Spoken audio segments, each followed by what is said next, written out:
Semuanya, hari ini saya akan menjelaskan lagi tentang akuntansi. Yang akan saya jelaskan hari ini ada jurnal umum, buku besar, neraca saldo, dan juga laporan keuangan. Oke, saya akan mulai lagi dari jurnal umum. Nah, di sini jurnal umumnya sudah saya isi ya. Cuman saya akan tetap jelaskan lagi step by step-nya setiap tanggalnya. Oke, saya mulai dari tanggal 1 November. Nah, di sini tertuliskan bahwa PT Sosis Mekar eh, ada setoran modal sebesar 100 juta dan juga 400 juta pada bank di perusahaan tersebut. Nah, jadi di sini kita memasukkan akun cash dan juga bank BCA karena disetorkan ke bank BCA. Seperti biasa terletak di akun debit. Nah, sebesar 100 juta di cash dan juga 400 juta di bank. Nah, kemudian di kolom kreditnya ada share capital ordinary sebesar 500 juta. 500 juta ini tambahan dari kedua aset ini ya. 100 juta dan 400 juta ditambah jadi hasil 500 juta. Oke, kemudian pada tanggal 2 November em, membeli casing HP sejumlah 60 juta rupiah. Oke, di sini tertulis inventory karena untuk persediaan barang ya di gudang sebesar 60 juta. Kemudian pada kolom kredit ada account payable karena sistem pembayarannya ini hutang dengan syarat 2/5 N/10. Oke, kemudian pada tanggal 3 November ada retur pada pembelian casing HP pada tanggal 2 November sebesar 3.750. Nah, kemudian em, pada kolom debit kita isi dengan account payable. Kenapa account payable pada kolom debit? Karena em, ketika account payable hutang pada kolom debit, tandanya hutang tersebut berkurang gitu. Nah, kemudian pada kolom kredit kita tulis inventory karena inventorinya kita berkurang, kita retur. Tuh, kita tulis sebesar 3.750.000. Oke, kita lanjut pada tanggal 5.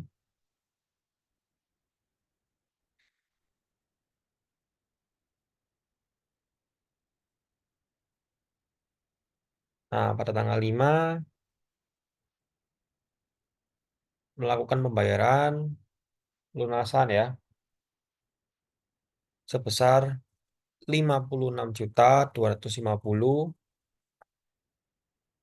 Nah, tapi mendapatkan potongan harga sebesar 1.125.000 karena tadi ada persyaratannya ya 2/5 N/10.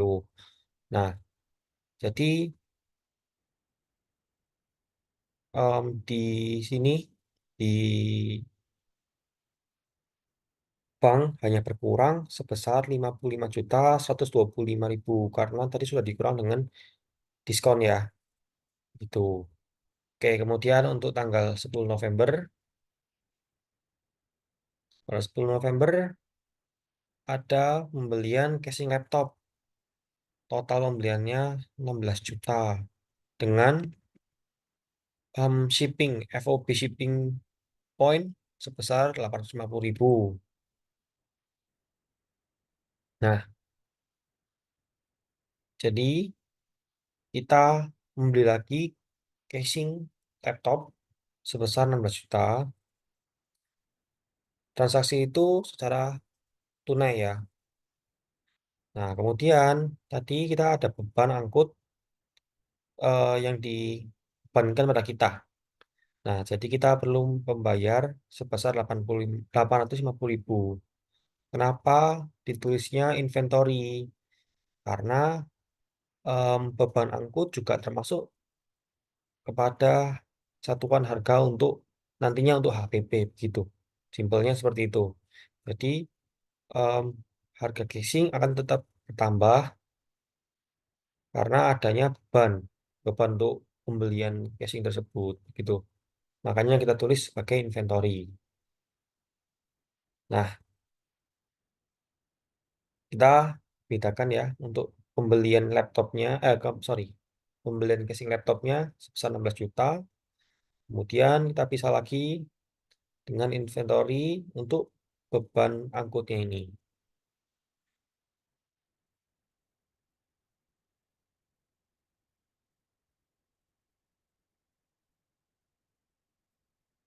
Nah, kemudian kita lanjut ke tanggal 20 November. Nah, pada tanggal 20 November, kita membeli lagi ini casing HP. Total belanjaannya itu 38.500. Ada shippingnya, shipping FOB destination point. Nah, destination point itu bukan diberatkan kepada kita, tapi diberatkan kepada pihak yang mengirim. Gitu. Nah, jadi di sini kita pada kolom debit kita mencantumkan inventory karena kita beli lagi barangnya. Kemudian di kolom kredit kita masukkan account payable. Kenapa account payable? Karena kita kredit dengan syarat 1/10 N per EOM. Oke, jadi kita tulis inventory 38.500 dan juga account payable 38.500. Oke, kita lanjut tanggal 21. Kita lanjut pada tanggal 21. Pada tanggal 21 kita ada pembelian, sorry, ada penjualan. Orang membeli produk kita sebesar 30 juta dengan sistem transaksi secara tunai ini ya. Kemudian ada shipping point, FOB destination point. Nah, jadi ini beban angkutnya dibuatkan pada kita ya, sebesar 375.000 rupiah. Oke, ini kita tulis di kolom debit akun account receivable dan juga di kolom kredit sales sebesar 30 juta rupiah. Kemudian kita menulis juga COGS di kolom debit dan juga inventory karena inventorinya berkurang ya pada bank kita sebesar 15 juta. Kemudian kita juga menuliskan freight in atau beban angkut sebesar 375.000. Nah, tadi kan kita juga yang dibebankan, kita bayar cash ya untuk bebannya ini. Kemudian kita langsung lanjut aja ke tanggal 22 November. Kita ada pada tanggal 22 kita ada retur pada pembelian kita penjual kita sebelumnya sebesar 1.500.000. Jadi kita tentukan sales return pada kolom debit, kemudian kita pada kolom kredit kita account receivable karena penjual kita diretur dan juga karena pendapatan kita berkurang lagi gitu. Dicantumkan senilai 1.500.000 dan pada tanggal em, 22 masih tanggal 22 sama juga inventornya bertambah tadi karena barangnya diretur.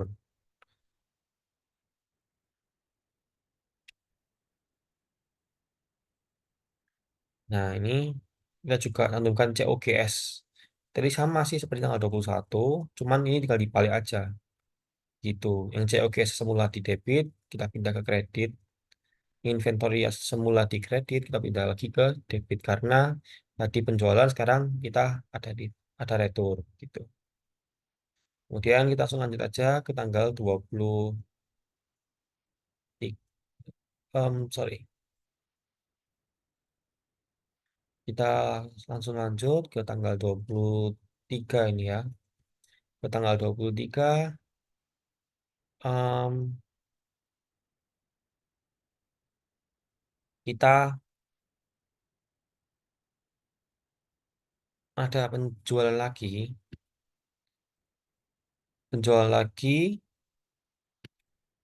sebesar 27.075.000. Oke, tapi ini masuknya ke bank BCA. Jadi kita masukkan akun BCA dan juga ada potongan sales discount.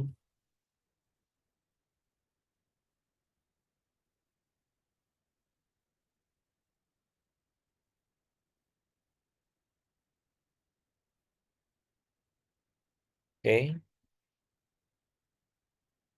kemudian kita em,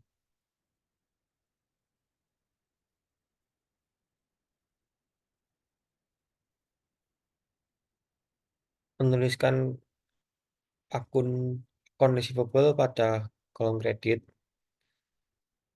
Nah, kita, sorry saya perbaiki, semula kita membayar sebesar 27, sorry 28.500.000. Namun mendapatkan diskon sebesar 5%. Jadi kita yang perlu bayar sebesar 27.075.000 rupiah. Nah, makanya di sini ada sales discount. Oke, pada tanggal 26 ya. Langsung lanjut tanggal 26 kita. Mau kita melakukan pelunasan em, pada PT Circle, The Circle Cell. Nah, kita membayar sebesar 38.115.000. Nah, jadi di sini kita tulis account payable karena sudah membayar utangnya ya. Kemudian juga ada potongan pembelian sebesar 385.000. Jadi yang kita perlu bayar 38.500.000 dikurangi 385.000. Hasilnya 38.115.000. Oke, kita langsung lanjut aja ke tanggal 29. Tanggal 29 ada penjualan casing laptop sebesar 9.250.000 dengan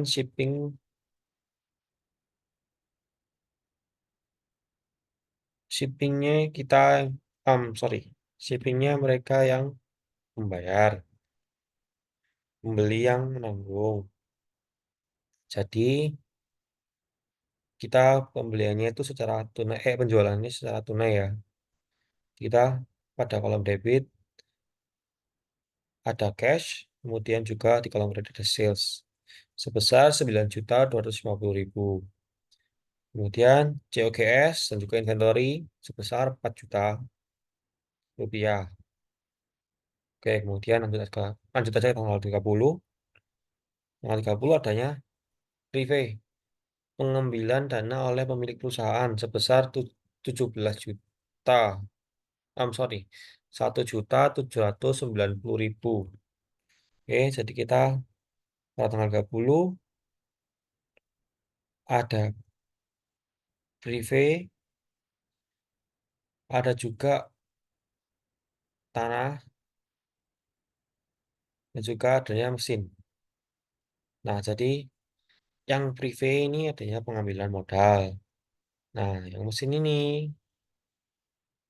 kita adanya pembelian mesin tapi yang tidak tercatat sebelumnya gitu. Nah, untuk yang tanah, kita pembelian tanah. Tapi bedanya kita melakukan pembelian secara tunai dari Bank BCA.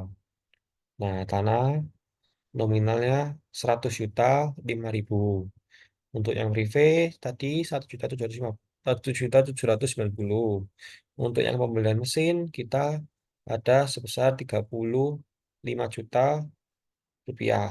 Nah, oke, langsung aja kita lanjut ke buku besar. Nah, untuk buku besar kita cara simpelnya pakai ini teman-teman, pivot table. Nah, untuk penggunaannya seperti ini. Kita blok aja semua dari tanggal, akun semua kita blok semua. Saya sudah membuat itu, cuman saya akan jelaskan lagi untuk kalian. Kita kemudian pergi ke insert, kita pencet pivot table. Nah, kita langsung aja ke OK ini. Nah, nanti muncul seperti ini. Yang kita munculkan itu akun, tapi akun itu pindahkan dari rows, kita pindahkan ke filter untuk memilih nanti mau membuat untuk akun yang apa gitu. Kemudian tanggal jangan lupa dimasukkan. Nah, untuk yang ini kita harus, nih saya coba dulu untuk hmm, misal yang cash dulu ya. Kita membuat fields. Jadi kita membuat kolom baru. Jadi kita pencet aja di sini fields, item, dan set. Kita pakai calculated fields. Nah, kita kasih nama aja sum of DB. DB itu debit ya. Nah, di sini ada formulanya. Formulanya itu apa? Kita pakai if, buka kurung, debit lebih besar daripada kredit, maka debit kurang kredit.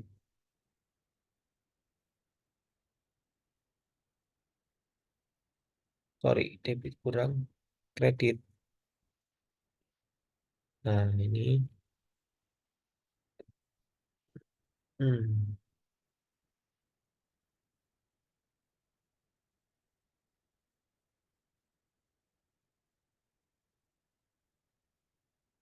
ini kita langsung masukkan saja ya, sum of DB.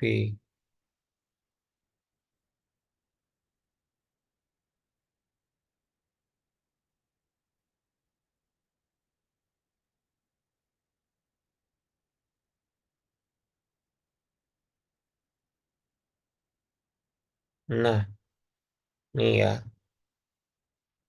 Kemudian untuk yang kredit juga sama, cuma dibeda aja, ditukar aja kredit sama debitnya. Nah, jadi seperti ini. Nanti tinggal kalian copy,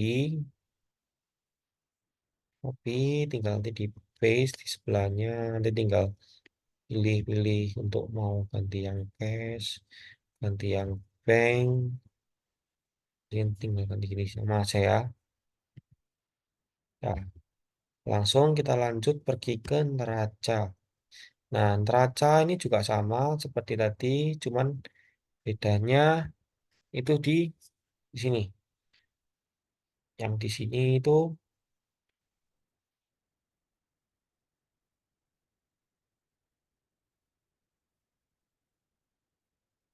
kita kasih nama aja sum D aja ya, biar ada perbedaan. Kita sama juga pakai if, formulanya if debit lebih besar daripada kredit, maka debit kurang kredit, koma nol. Nah, Kemudian kita keluarkan juga untuk yang kredit sama, jadi cuma tinggal diputar balik aja tadi ya.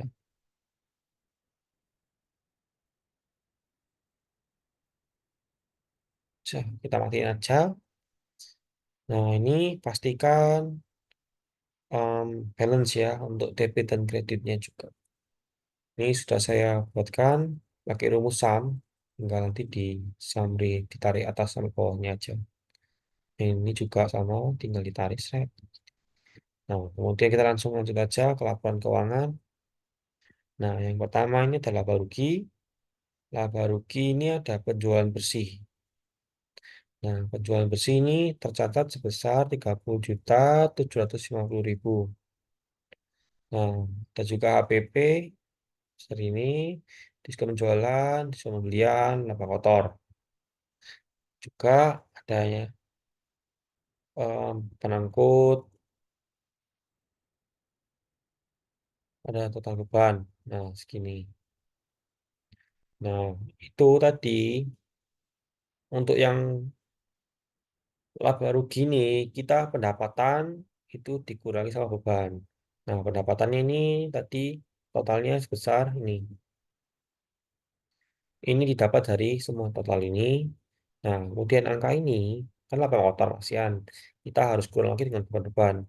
Bebannya totalnya 375.000. Jadi hasilnya 19.210.000. Oke, kita langsung lanjut aja ke laba ditahan. Laba ditahan atau saldo laba 1 November itu laba usahanya ya ini segini 19.110, tapi tadi ada preview-nya sebesar 1.790. Nah, ini kan diambil sama pemiliknya, jadi dikurangi sama labanya untuk bulan ini. Di bersihnya lagi, lebih bersihnya lagi itu segini, 17.420 itu. Langsung lanjut pergi ke laporan posisi keuangan. Nah, ini kita catat aset dulu.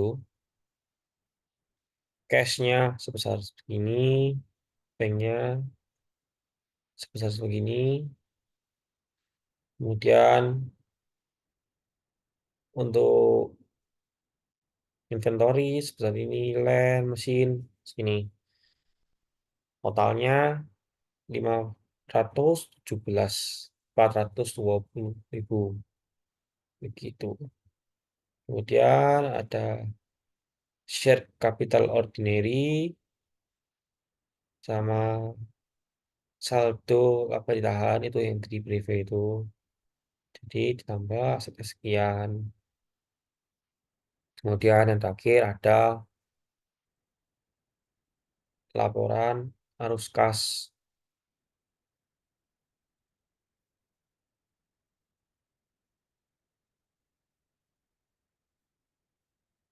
Laporan arus kas itu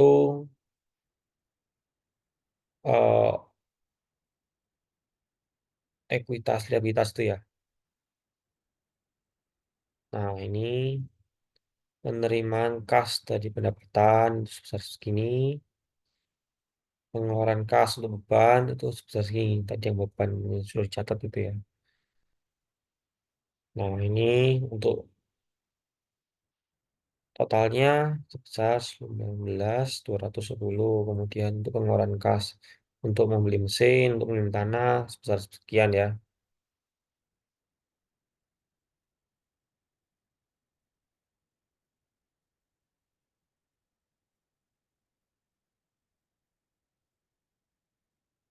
Kemudian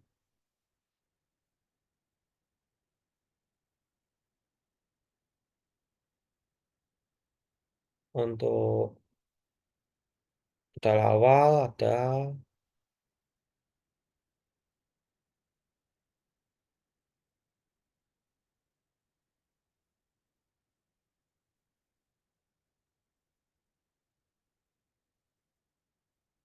Oke, kemudian ada arus kas. Arus kas ini ada pendapatan sebesar 19,85, kemudian dikurangi lagi dengan beban, jadi totalnya sebesar ini. Kemudian ada kas juga yang untuk pengeluaran pembeli mesin juga untuk pembeli tanah, totalnya sekian, 13, sorry, 135,5 juta. Kemudian ada modal awal sebesar 500 tadi kan, ada yang 100 untuk di cash dan juga 400 untuk di bank. Nah, jadi total asetnya untuk sekarang ini sebesar 654,215 ribu. Oke, jadi untuk video kali ini sekian dulu teman-teman. Saya akan akhiri untuk kesempatan kali ini. Terima kasih.